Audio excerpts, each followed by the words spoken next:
El Baúl de Pesqueira. Un espacio que enriquece diversos acontecimientos históricos a través de la sonoridad de la radio. Esta es una producción del Departamento de Historia y Antropología en coordinación con Radio Universidad.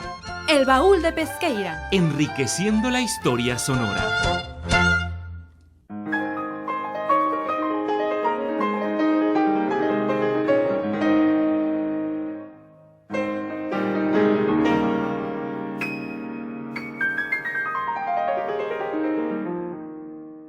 Bienvenidos al Baúl de Pesqueira, enriqueciendo la historia en Sonora. El día de hoy les traemos una entrevista con la profesora Lucía García. Buenas tardes, profesor. Buenas tardes, Alejandra. Gracias por aceptarme la entrevista. No, gracias a ustedes y a todo el público que los escucha. Partiremos la entrevista con la siguiente pregunta. ¿Cuáles son o serían las problemáticas que enfrentaría en su cargo como jefa de departamento? Bueno, Alejandra, pues esa pregunta es muy interesante, ¿no? Primero que nada, les quiero dar las gracias por tomarme en cuenta, por pensar en mí para realizar esta entrevista y por apoyarme, ¿no? En ese sentido. Y sobre la pregunta, ¿no? Las problemáticas que enfrentaré como jefa de departamento. Pues yo creo que son en el sentido general, ¿no? Por ejemplo, empieza mi periodo en una situación de pandemia, ¿no? En una situación en la que todo el mundo no estamos preparados, ni alumnos, ni maestros. Y aquí lo que queda es incentivar a los muchachos, ¿no? A los chicos a tolerar estos momentos, estas modalidades que son difíciles, las modalidades virtuales. En el mismo sentido los maestros, ¿no? O sea, esa comprensión mutua maestro-alumno, ¿no? Y que deberíamos de practicarla todos, ¿no? Hasta que termine este periodo, que esperemos que sea muy, muy pronto. Por una parte, ¿no? Por otra parte, pues hay muchos retos sociales, ¿no? Sabemos todas las problemáticas, por ejemplo, de violencia de género que enfrentamos socialmente, ¿no? Y casos dramáticos, casos totalmente desgarradores, ¿no? De madres, de mujeres que buscan a sus hijos.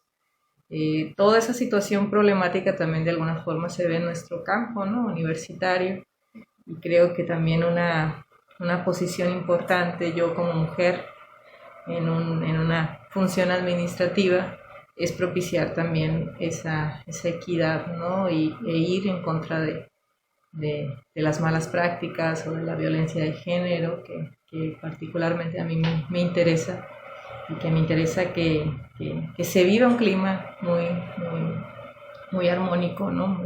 Muy aceptable para poder educarnos nosotros, ¿no? Podría pensar básicamente en esas dos problemáticas, pero hay otros intereses, ¿no? Por ejemplo, a mí no es una problemática, pero a mí especialmente me interesa evidentemente el departamento. Yo soy egresada de aquí, yo lo viví siendo solamente la licenciatura en Historia y encantada, ¿no? Por las formas nada tradicionales de enseñanza, formas muy interesantes, ¿no? Tipo seminario, pero creo que ahora hay dos programas más.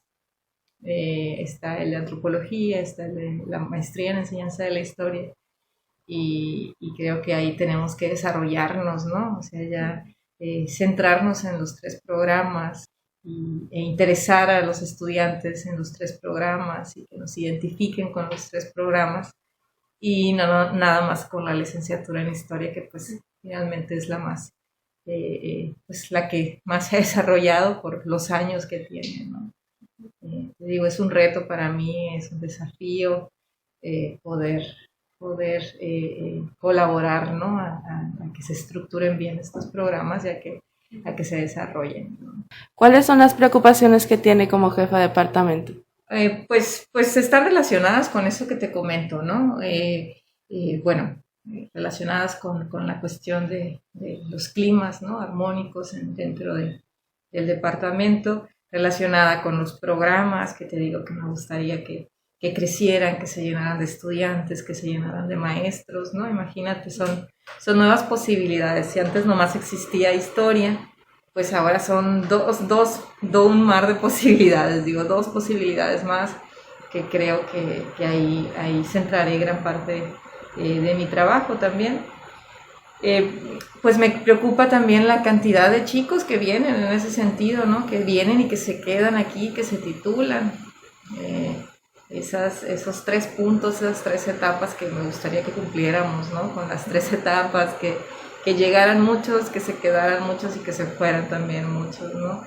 Y luego también tenemos simposios muy reconocidos, ¿no? De que han durado desde mediados de los 70 hasta la actualidad, el simposio de Historia y Antropología, que incluso crece antes que la licenciatura y que el departamento. Entonces son eventos muy, pues que nos identifican a nosotros aquí, que son muy queridos esos eventos, son muy reconocidos. Nacional, internacionalmente, mucha gente viene, ¿no? A esos, muchos conferencistas bastante especializados, pero también creo que deberíamos de abrir un campo de difusión, ¿no? Importante, ahí nos hace falta la divulgación, la difusión que estos programas como los que tienen ustedes están logrando, ¿no? Y yo creo que a través del simposio también podríamos tener un apartado de difusión para gente no tan especializada, ¿no?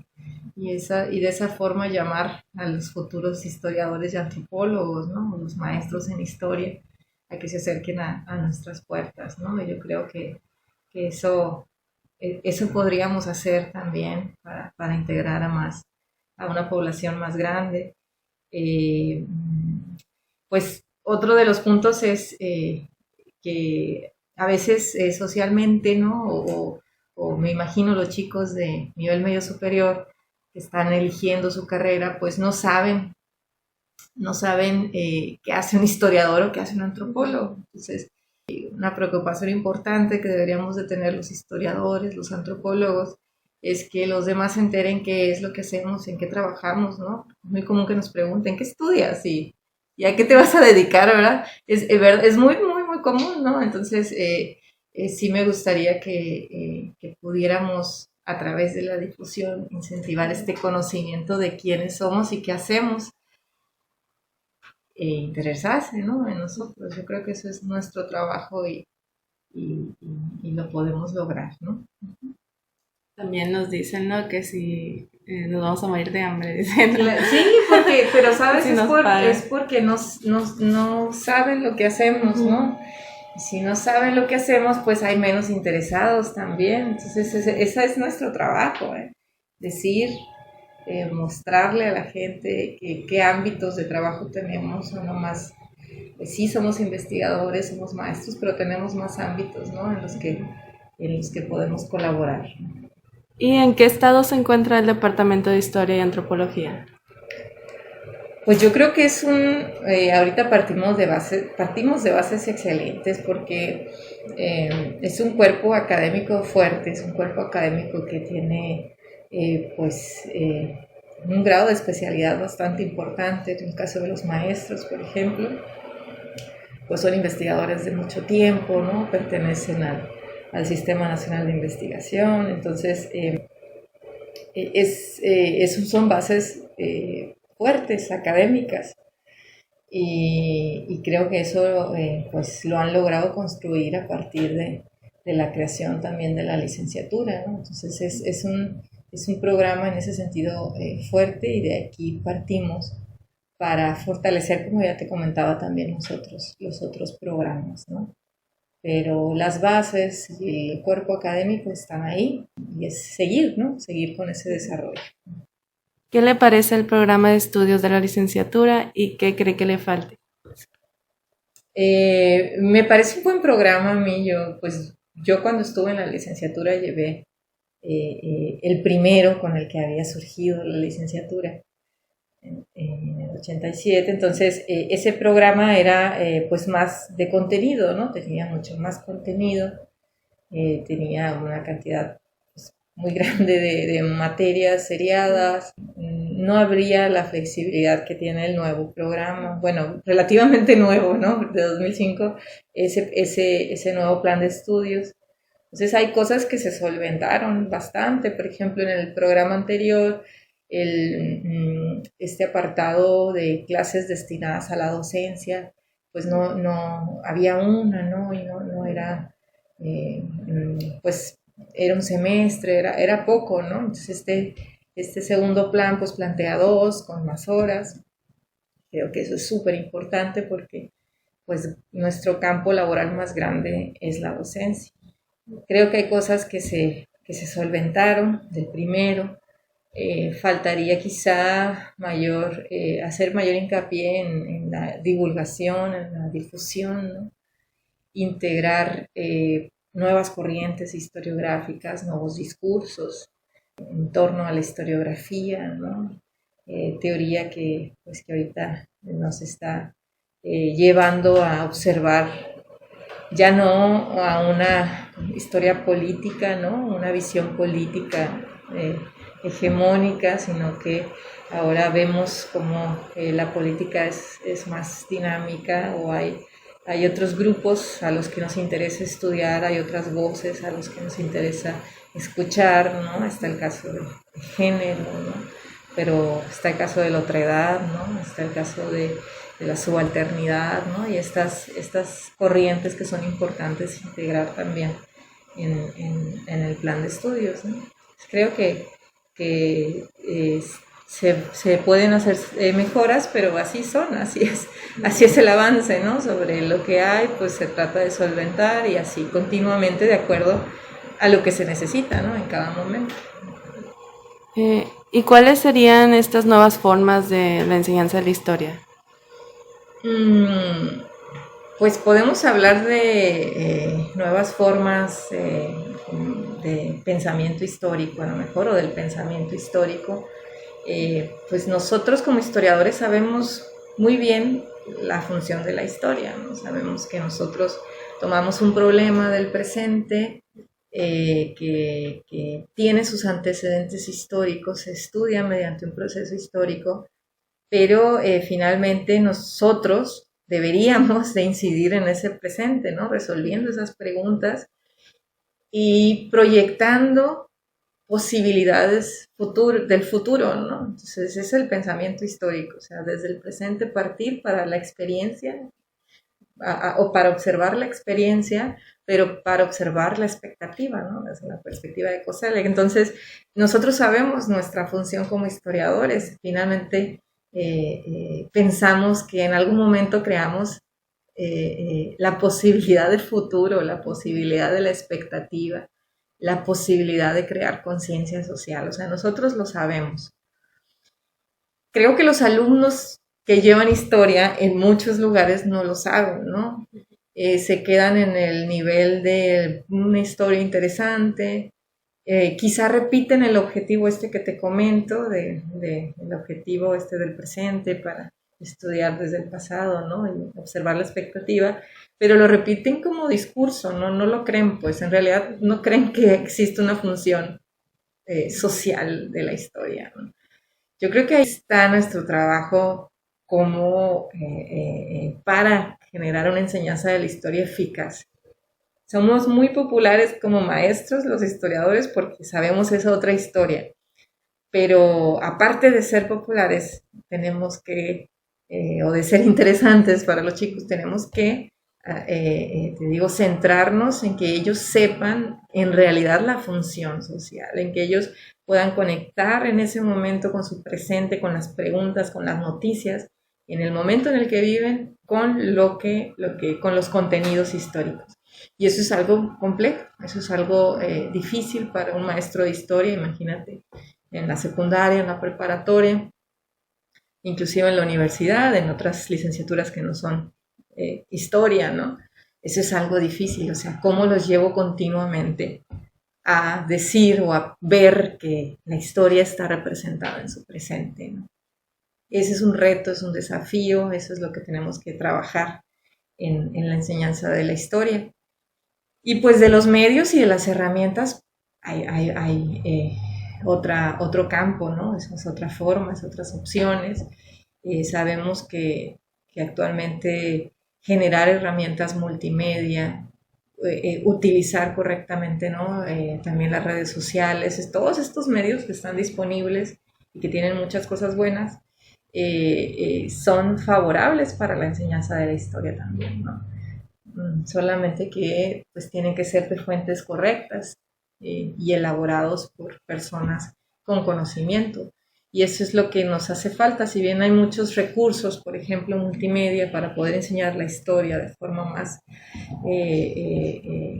pues más entretenida, ¿no? Más dinámica, pues a veces no son de las fuentes que deberían de las fuentes especializadas, ¿no? Primero yo te digo, el gran método de enseñanza, pensarnos los historiadores con nuestra función social también dando clase, ¿no? Y saber y transmitir esto. Y por otro lado, pues buscar y hacer, que no, a veces no hay, te digo, recursos interesantes para chicos, ¿no? En esos momentos que viven secundaria preparatoria. Entonces nos toca hacerlos, ¿no? Yo creo que ahí podríamos empezar a trabajar, ¿no? ¿Y cómo se interesó en la historia? Bueno, sí. Pues tú partes casi siempre, ¿no? Tú sabes que cuando estamos en la educación básica, ¿no? O nivel medio superior, pues tienes un acercamiento particular con la materia de historia o con novelas históricas o con visitas, turismo, o sea, todo lo que tenga que ver con pensar qué es aquí, qué pasó, ¿no? Esas preguntas como que los historiadores, antes de ser historiadores, creo que de niños nos hacemos, ¿qué pasó aquí? O sea, ¿por qué está así? ¿Por qué está así y aquí es diferente a otro lugar? Así de niña al menos me acuerdo de preguntarme constantemente qué pasó aquí o cómo pudo haber sido esto, cómo pudieron haber sido los lugares. Además del gusto por la materia en historia. Y luego, pues al ver que había una oferta aquí en la Universidad de Sonora, vi el programa de estudios, me encantaron todas las materias, siempre, todo lo que quise, pues siempre, ¿no? Ya ves que en la escuela tomas las materias que te gustan o no, bueno, ahora era todo lo que quería en una sola carrera y eso me gustó mucho. Y ya al entrar, pues, te digo, las formas de enseñanza, seminario, lecturas, discusión, a veces son difíciles al principio porque estás acostumbrado, pues, al discurso del maestro solamente, ¿no? Y ya no venir preparado para ese discurso, escuchar pasivamente. Y al observar esta forma activa, ¿no? En donde tú interpretas, donde tú puedes... como donde tú interpretas una lectura, donde tú opinas sobre eso, pues te va interesando, te va incentivando, haces parte, ¿no? Eres parte de esa creación, ¿no? Histórica, porque tú interpretas. Y eso yo creo que fue activando más, ¿no? Mi interés en la carrera, en las formas que te digo de enseñanza que al principio son complejas, ¿no? Y que ya luego te vas adaptando.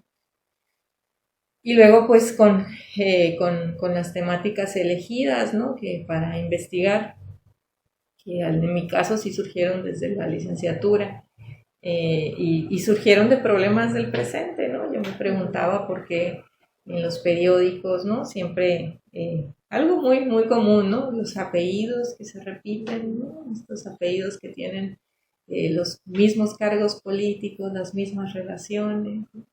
Cómo se van pasando de generación en generación y no salen de esos encabezados, ¿no? Después de trabajar en lugares, ¿no? Donde joven, estos trabajos que tomas, al observar los sueños de esas grandes empresas, ¿no? Ya de cerca, ya siendo yo trabajadora, pues me preguntaba cómo establecían relaciones a veces con grupos que no se parecían nada en ellos, ¿no? Grupos muy diferentes a ellos. Y esto me llevó a estudiar un conflicto en el siglo XIX, pero sobre todo estudiar por qué grupos como los grupos indígenas, grupos, te digo, históricamente violentados, ¿no? Históricamente marginados, ¿no?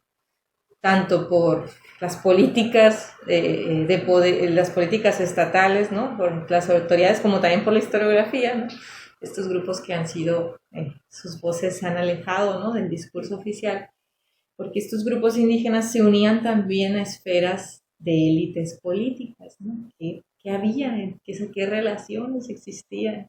¿Qué intereses tenían, ¿no? Y qué formas de hacer política también tienen, ¿no? Yo creo en ese poder subalterno, pues yo creo en ese poder que a veces se construye desde abajo y a veces las formas son muy ocultas, pero hay un ejercicio de poder, ¿no?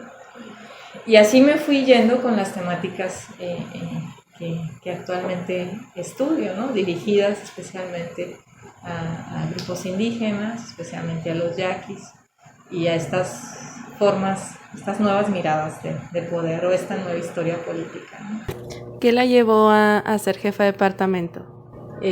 Bueno, te digo, este es un campo diferente, ¿no? Es un campo administrativo, pero en donde se conjuga también estas labores que he realizado de investigación y de docencia por muchos años, y se observan desde otra perspectiva, ¿no?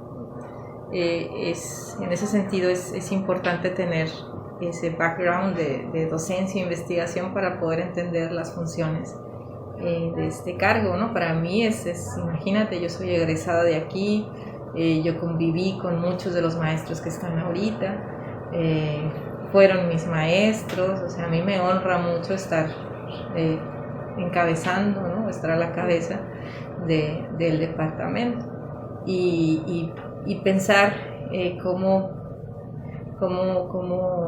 pues una nueva generación puede resolver problemáticas a lo mejor pues de forma creativa, ¿no? Eso nos distingue quizá a las nuevas generaciones, ¿no? Que como hemos aprendido ya de lo que ha pasado, ¿no? De la trayectoria pasada, ya hemos observado, pues nos permite plantear a veces soluciones creativas, ¿no? Yo me apego mucho a un extracto de John Dewey, ¿no? En el sentido de, a veces nosotros como etiquetamos palabras en educación, por ejemplo, que es como si fueran negativas, pero en realidad tienen muchas posibilidades de crecimiento. Y una de ellas es la experiencia versus la inexperiencia, ¿no?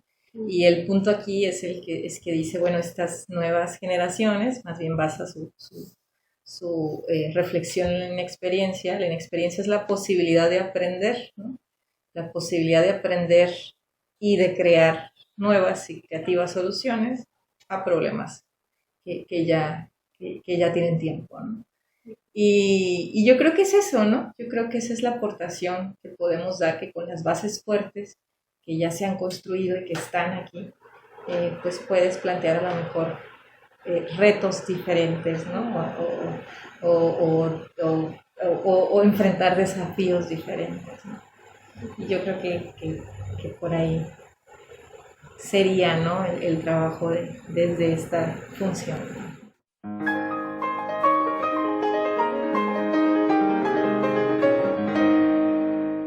Pues gracias por haber aceptado la entrevista. Muchas gracias a ustedes y mucha suerte que siga el programa, ¿no? Estando vigente y viendo qué resolver y qué platicar, ¿no? Qué polémica está en el momento, ¿no? Y cómo la relacionamos con la historia siempre. Ese debería de ser nuestro objetivo.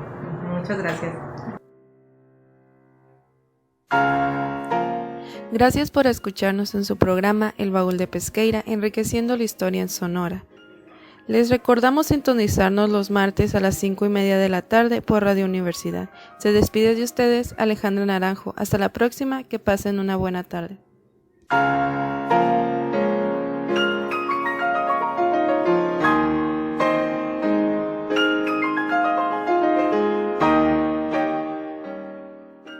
Por hoy, el Baúl de Pesqueira ha cerrado un programa más. Te invitamos a escuchar un encuentro entre el pasado y el presente de Sonora en la próxima emisión. Esta fue una producción del Departamento de Historia y Antropología en coordinación con Radio Universidad. El Baúl de Pesqueira. Enriqueciendo la historia sonora.